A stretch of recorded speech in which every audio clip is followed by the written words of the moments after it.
Well, somebody's already noticed on the sign out front, it says, David in the lion's den. And don't you mean Daniel? And you usually would, but I'm going to talk to you about David in the lion's den. Now, that could be easily confused, couldn't it? Daniel and David, the name sounds familiar. And I know we know the story of David in the lion's den. Cyrus was Darius the Mede. I'm convinced that's also Cyrus the Persian, but there's some disagreement about that. But I think it's Daniel chapter 6, where Darius the Mede comes in, and Daniel, he has gone from being in Babylon. Now he's ruled by the Persian king, and that Persian king recognized something in Daniel. Now I want you to remember, Daniel's an old man. He's been in captivity 70 years. He was carried as a young man into Babylon. He must be in his 80s, maybe 90s, maybe over 100 years old now. But Daniel is so wise. And Daniel, he must have known how things worked in this Babylonian kingdom. He knew how to get things done. He knew who to watch out for. He knew the strengths and weaknesses. Cyrus, the Persian king, he thought, Daniel, he can help me. And as he was loyal to the Babylon kings, he'll be loyal to me. He set him above all his princes. And they didn't like that. They had a rule called the law of the Medes and Persians, where when the king made a decree, he couldn't change it. Well, it's good that they operated by law, but that wasn't necessarily a good law. So you know the story. David said, you can't ask anybody for anything unless you ask the king. And Daniel kept praying to God. So they turned Daniel in, and the law of the Medes and Persians that the king had decreed that if you ask anybody of anything, you're going to be thrown in the lion's den. And so David was thrown in the lion's den, and the king, Daniel. See, I'm getting me. Daniel thrown in the lion's den, and the king didn't want to do it. And he got out there next morning, and he says, "Oh, Daniel, was your God able to deliver you?" And Daniel shouted up out of the lion's den, "Oh, king, live forever." And so that lions didn't eat Daniel. And the king then took the people that had entrapped Daniel and threw them in the lion's den, and the lions devoured them before they hit the ground. Well, that is quite the story, isn't it? So we know about Daniel in the lion's den. Have you ever had a lion roar at you? I mean, that just must be frightening. I was at a zoo. I think it was, it may have been in Omaha. I think it was in Omaha. I carried my kids to the zoo, and they had this lion exhibit. And you could walk right up to him. I mean, he was behind the bars and all. There wasn't any threat there. But I mean, that lion, it wasn't a lion, it was a tiger. But it was close enough to a lion for me. He was sitting there, and I was just looking at him, and he was kind of ignoring me. And then he turned around, and he looked me right in the face. And I mean, we're about like this here. He looked me right in the face, and I was looking at those green eyes, and he jumped and let out a roar. I thought I was dead. I mean, I thought such power came at me from that tiger. It was a tiger. That tiger roared at me, and I could have just fallen back dead. It frightened me. And I thought, my, what if you had been thrown into a den of hungry lions? Now, do you know the little funny here? You know why the lions did not eat Daniel? And the answer is, they knew they couldn't keep a good man down. Well, I think that's kind of a little humorous thing. But we can get stories like that mixed up. I was doing it while I was telling it. David, Daniel, you've heard of Moses and the ark. I know you've heard many people get up and they start, well, you know that story about Moses and the ark, and everybody will laugh with the person, because he means Noah and the ark, doesn't he? But we'll say Moses and the ark. Why would we do that? I wonder if it's because of our Sunday school class. back when we were very young, hearing about Moses being laid in the ark of bulrushes. There is a story about Moses in the ark. And then the other one, when they get out into the wilderness, and there's the ark of the covenant, that Moses had them build the ark of the covenant. So there's a story about Moses and the ark, and we'll talk about Noah in the ark, and everybody knows what we're talking about. If you say Moses in the ark, well, you must have made a mistake. Bob Catrett's here. I was eating dinner with him. By the way, we've got some guests here from Shellhorn, Alabama, and you'll pass Shellhorn after you get past Montgomery going down there. They drive up for the singing every year at Old Philadelphia, and it's good to have them with us again. He was telling me about a class or something he was in where the story about where Jonah swallowed the whale. Well, you know, it wasn't Jonah didn't swallow the whale. It's that's the way people will say it. And he's in a class or something. Somebody said, Jonah didn't swallow the whale, he swallowed a big fish. And still getting it mixed up, you know. So the whale and the big fish story. But let's talk about David in the lion's den. David, and do you know what I'm talking about? Well, there's a story about that. And I'm going to go from the 57th Psalm. There's an inscription, or probably best called a superscription, to the 57th Psalm in the King James Version, to the chief musician. Well, that's who the psalm is sent to. And then it has this strange word. I don't know if I can pronounce that. Al-Takshith, something like that. A strange word. And you look it up, and they think it means do not destroy. Did he write this out and send it to the chief musician and tell the chief, now don't destroy this psalm? Maybe that's what it was. Others think, well, maybe it has another meaning. Maybe it has some musical meaning. It was a tune to sing the psalm by or something. Don't really know about that word. That's a strange word. And then this other strange word, this Michtam of David, Michtam. That's a word, it might mean golden. There's about 7 psalms, I think it is, that have this in that superscription, golden. There's several of them right here together. The 16th Psalm has this, I think. And these psalms are sometimes classed together called the golden psalms. But what makes them golden? And again, we're just a little lost here about the significance of that. But there's something else in this superscription. It is of David. And so we know who gave us this psalm. And then it says, when he fled from Saul in the cave. Cave's kind of like a den, isn't it? There's 2 stories about David fleeing from Saul in a cave. Remember when David first ran away from Saul, got down there into Gath among the Philistines, had a narrow escape. And when he got away from there, he went to the cave of Adullam. And others coming out that were oppressed started meeting David up at the cave of Adullam. That's one story. There's another story I'm going to tell you here in a few minutes about David in the cave.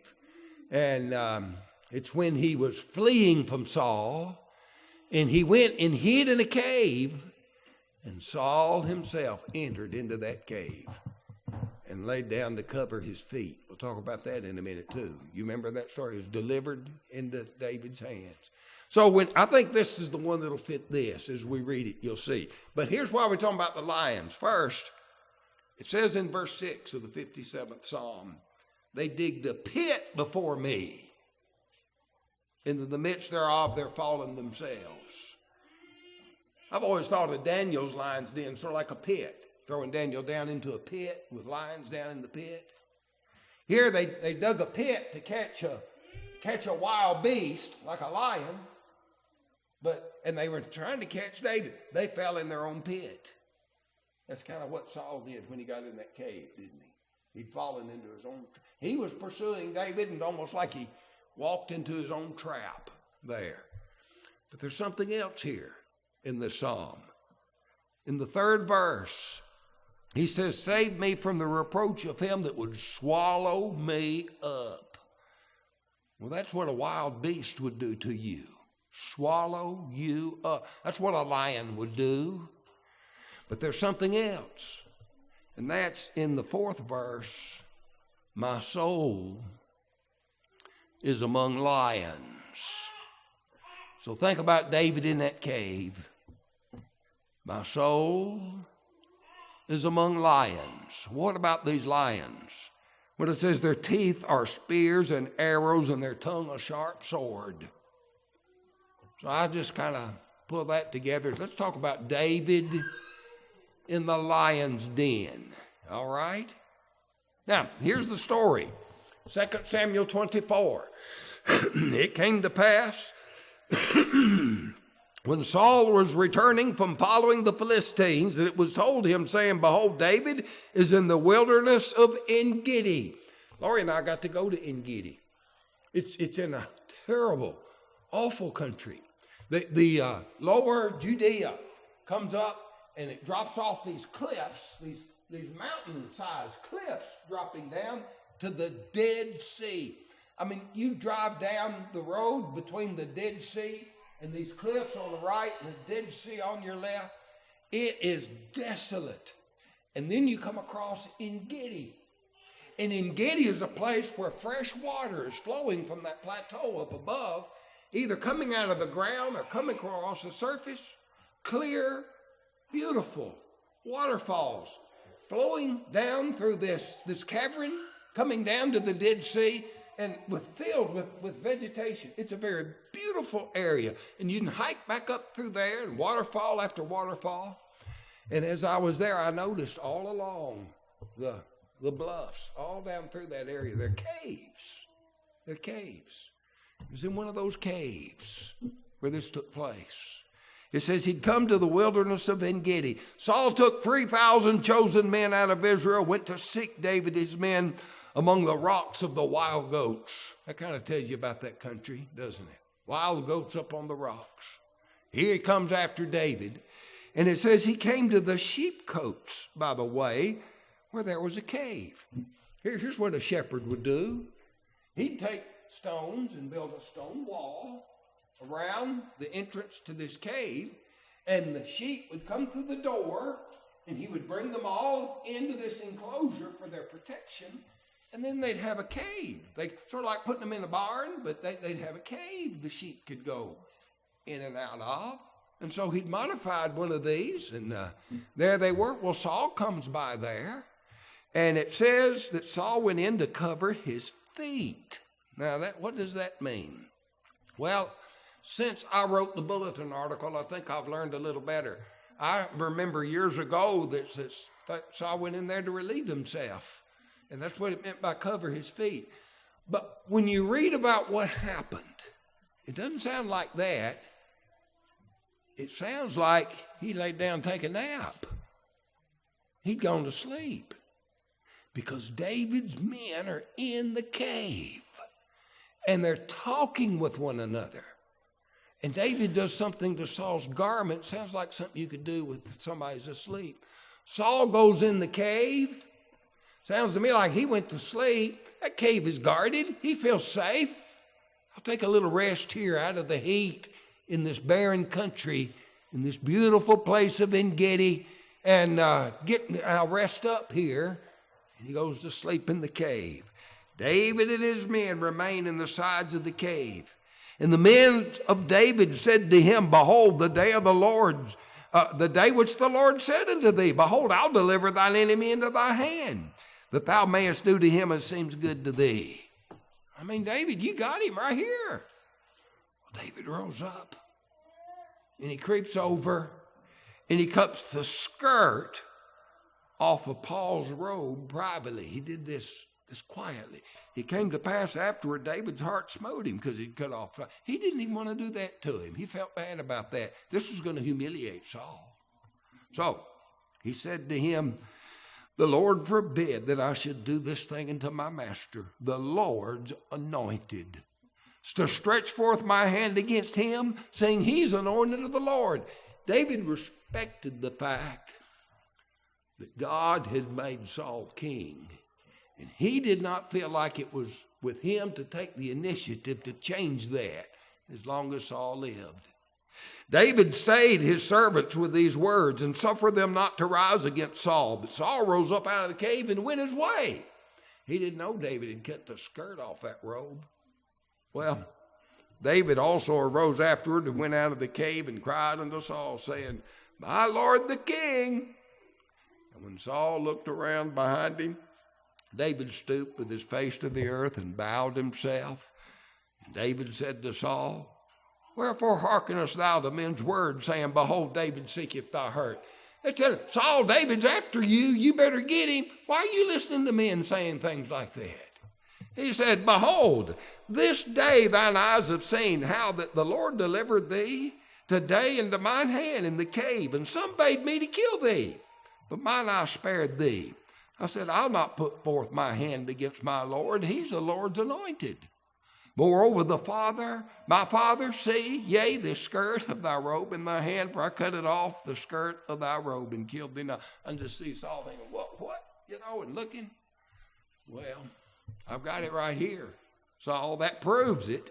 He said, Knowest thou and see that there's neither evil nor transgression in my hand? I've not sinned against thee, yet thou huntest my soul to take it. The Lord judge between me and thee. And the Lord avenge me of thee, but mine hand shall not be upon thee. As said the proverb of the ancients, wickedness proceeded from the wicked, but my hand shall not be upon thee. After whom is the king of Israel come out?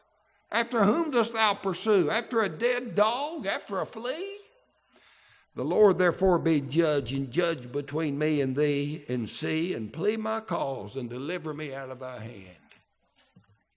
It came to pass, when David made an end of speaking these words unto Saul, that Saul said, Is this thy voice, my son David? And Saul lifted up his voice and wept. There's an emotional connection between Saul and David, isn't there? And Saul is grieved here now. He kind of sees what a rascal he has been. And said to David, Thou art more righteous than I. Thou hast rewarded me good, whereas I have rewarded thee evil. And thou hast shown this day how that thou hast dwelt well with me. For as much as when the Lord had delivered me into thine hand, thou killedst me not.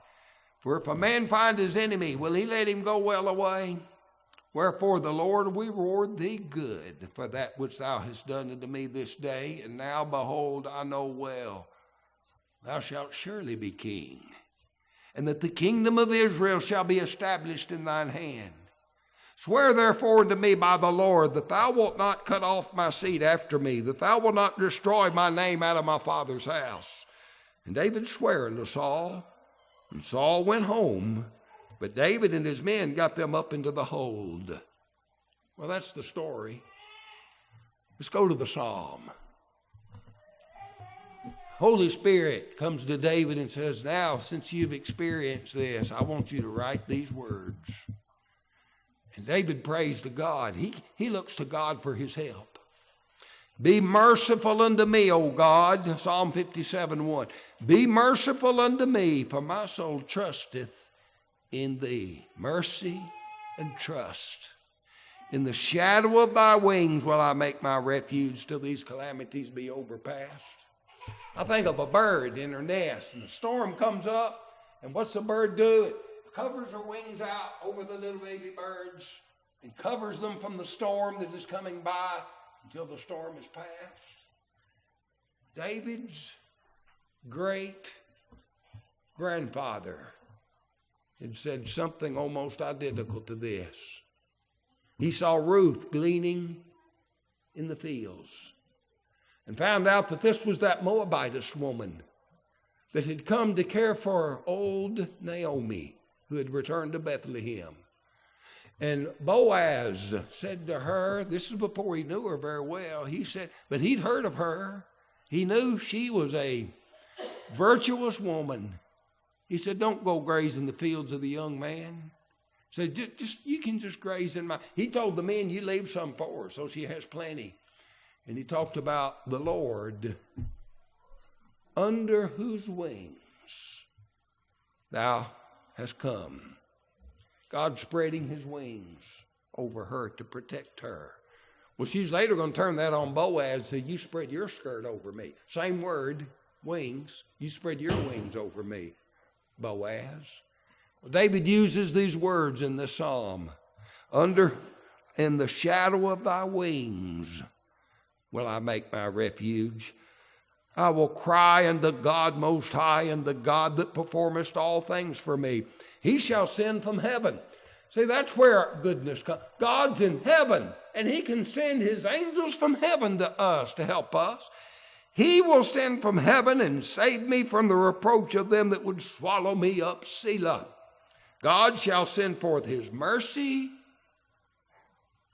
and his truth coming from heaven. Mercy and truth to help me. And that's when you said, my soul is among lions. Who are these lions?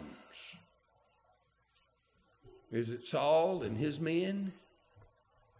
Well, from this psalm, that's who I think he's talking about. Those that had come to ensnare David, as we're going to see a little bit later here. You know, his men were sort of lions too, though, weren't they?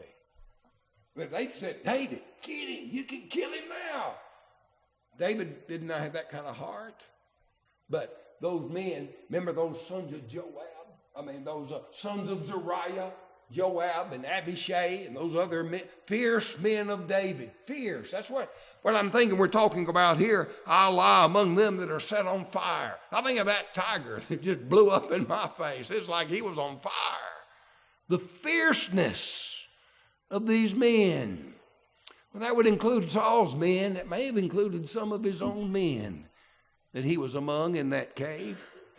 Their teeth are spears and arrows, their tongue a sharp sword. Now we'll say sticks and stones may break my bones, but words will never hurt me. But that's not so. Words can hurt worse than sticks and stones. And your teeth, like the sharp teeth and the tongue like a sword, is what they say that is damaging. Saul, why are you listening to what they say? They say, I'm out to get you. I'm not doing that. And so their tongue like a sharp sword. They have prepared a net for my steps. My soul is bowed down. See, a net, they're going to catch him in a net. But then it says, they digged a pit before me. In the midst thereof, they've fallen themselves. Selah. Paul had walked into his own trap in this particular instance. My heart is fixed, O God. My heart is fixed. I'll sing and give praises. The rest of the psalm is David rejoicing in his deliverance. I'm going to sing and give praises. He says, awake up, my glory, awake, psaltery and harp. I myself will awake early. I want you to think about David waking up before the sun rises. And he's singing. One of the translations say, I will awake the dawn. It's like, I'm going to get and wake the day up. I'll be singing, playing on my psaltery and harp and singing praises to God to usher in this new day. I'll awake the dawn. I'll praise thee, O Lord, among the people. I'll sing unto thee among the nations. Another thing in the psalm that shows there's a bigger picture here than just the Jews, aren't there? The people and the nations. That would include all the Gentiles all around him. They're going to hear about this. And then he comes, for thy mercy is great unto the heavens, thy truth unto the clouds. Be thou exalted, O Lord, above the heavens. Let thy glory be above the earth. It's a psalm that takes us from a cave into the heavens, the clouds of heavens. There's another story about Paul. I'll tell you the story about Paul in the lion's den. We don't know if it was real lions or what this was, but he did say in 1 Corinthians 15:32, I had fought with beasts at Ephesus. Maybe he's referring to the fierceness of the men that he had to contend with when he was in Ephesus. It could have been beasts, because they would throw people to the beast as sport. In 2 Timothy 4:16 through 18, later, he talks about in his second trial, how he had stood before Nero, and except at my first answer, no man stood with me. I pray God lay not that sin to their charge. But he said, I was delivered out of the mouth of the lion. Was that Nero the lion? Could have been. Was that the punishment that Nero was going to give Paul? Could have been. He was a Roman citizen, so maybe Nero wouldn't have fed him to the lions. But Paul, realizing how close he had come to danger, says, I was delivered out of the mouth of the lion, and the Lord shall deliver me from every evil work and will preserve me into his heavenly kingdom. Let's talk about saints in the lion's den. I hope I'm never tossed into a lion's den, but you know we're in one. We're in one. Be sober. Be vigilant, because your adversary, the devil, as a roaring lion, walketh about seeking whom he may devour. We're in a lion's den.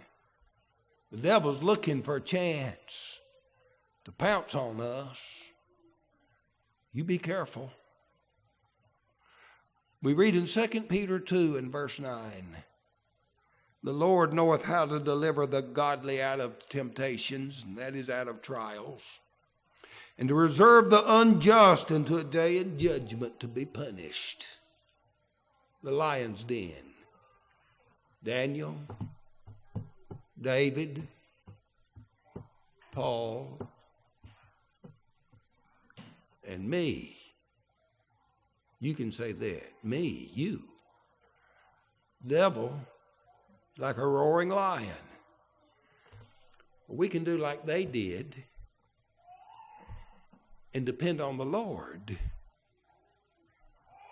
and be delivered.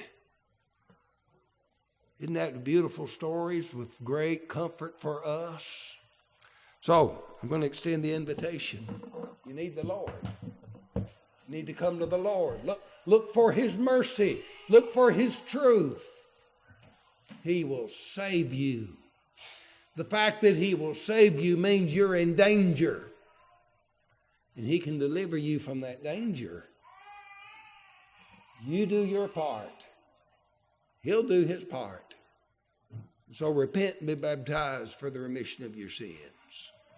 If you need to this morning, you have an opportunity as we stand and sing the invitations.